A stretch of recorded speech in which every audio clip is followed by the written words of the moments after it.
Olá! Hoje a gente vai mergulhar fundo em Levítico, capítulo 22. E olha, em vez de encarar isso como uma lista antiga e empoeirada de pode ou não pode, vamos pensar nisso como um verdadeiro manual. Um projeto detalhado de como uma comunidade inteira construía e mantinha sua relação com o que considerava sagrado.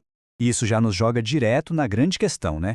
Como um grupo de pessoas decide o que é sagrado e, mais importante ainda, como é que se protege isso? Este texto antigo nos dá uma resposta fascinante, mostrando como essas barreiras de proteção eram construídas, passo a passo. Então vamos lá. A tensão principal do capítulo é toda essa: a ideia de um Deus santo vivendo no meio do povo. Essa proximidade toda exigia um conjunto bem rigoroso de regras, sabe? Era preciso gerenciar essa interação que era vista como algo poderoso e até perigoso. E a primeira diretriz já chega com os dois pés na porta. É um recado direto para Arão e seus filhos, os sacerdotes. Eles precisavam se manter longe das coisas sagradas se estivessem impuros. E o motivo era muito sério: evitar a profanação do nome de Deus. O risco era altíssimo. E o texto não deixa nenhuma dúvida sobre a gravidade da situação. Quebrar essa regra significava ser eliminado da minha presença. E a frase que fecha o aviso, "Eu sou o Senhor", não é só um detalhe. É a assinatura de autoridade máxima, um carimbo que a gente vai ver em quase todas as regras que vêm a seguir. Agora, vamos focar no primeiro grupo de regras, que mira diretamente nas pessoas que podiam lidar com o sagrado, os sacerdotes. A questão era: quem exatamente podia se aproximar e em que condições? Mas antes, um ponto super importante. Quando o texto fala de impureza, não é um julgamento de caráter, tá?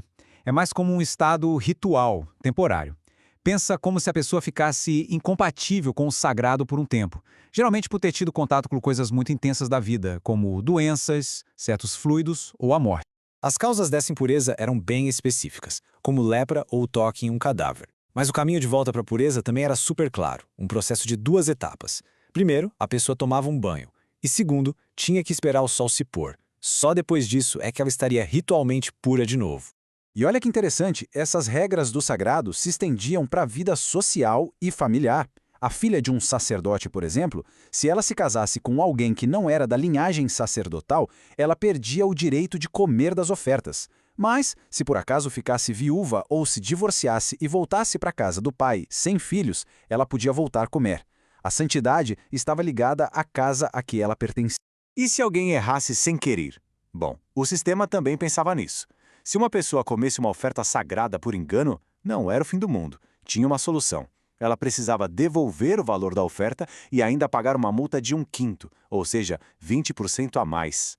Ok, já falamos das pessoas que lidavam com o sagrado.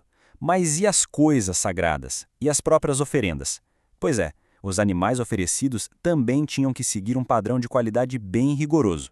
A regra de ouro era bem simples e direta. Para ser aceita, a oferta tinha que ser perfeita, sem nenhum defeito, seja um boi, um cordeiro ou uma cabra.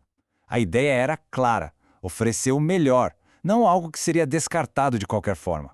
E o texto é bem específico no que conta como defeito. A lista é quase visual. Animais cegos, machucados, mutilados, com verrugas ou com doenças de pele, nada disso servia. A lógica por trás era que a oferta ao sagrado deveria representar a vida em sua plenitude, em sua perfeição.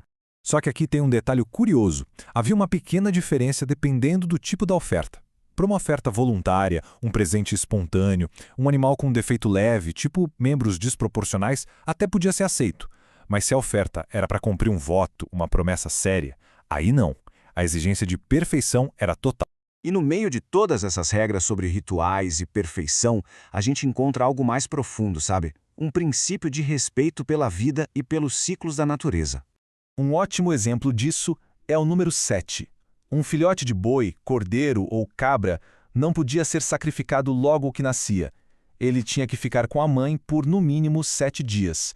Só a partir do 8º dia é que ele se tornava uma oferta válida. E aí chegamos a essa regra que é realmente tocante. Era proibido abater um animal e o seu filhote no mesmo dia. É o tipo de lei que vai além da mecânica do ritual, sabe? Ela revela uma sensibilidade, um respeito pelos laços da vida que é bem profundo. Seguindo essa mesma linha, uma oferta de louvor, que era uma refeição sagrada, tinha um prazo de validade curto. tinha que ser consumida inteira no mesmo dia do sacrifício. Não podia sobrar nada para o dia seguinte, o que garantia que o ato fosse tratado com a devida importância e respeito. E tudo isso nos leva ao ponto central, a frase que sustenta cada uma dessas regras, a fonte de onde toda essa estrutura tira a sua autoridade final e inquestionável. A frase "Eu sou o Senhor" funciona como um decreto divino. Não é só uma assinatura no final do contrato, é a própria base do contrato. A lógica é total. As regras devem ser seguidas porque a autoridade que as criou é a fonte de tudo. Não tem espaço para discussão. É assim porque é. E essa ideia não é nem um pouco sutil. Para garantir que ninguém esqueça de onde vem a autoridade, a frase "Eu sou o Senhor" é martelada, repetida 9 vezes, só neste capítulo. É como se fosse a batida do coração do texto, o motivo final para cada regra. E os últimos versos amarram tudo. A razão para seguir as leis não é só poder, mas a identidade de Deus. Ele se apresenta como aquele que vos santifica e como o libertador, aquele que vos tirou do Egito. As leis, então, se tornam um reflexo dessa relação que já existe. Então, no final das contas, a grande pergunta que fica é: se a gente olhar para além dos detalhes de sacrifício e pureza, o que essa estrutura toda nos revela? O que essas regras antigas podem ensinar sobre essa busca tão humana que atravessa culturas e épocas, por ordem, por significado e por uma identidade? Fica aí a reflexão.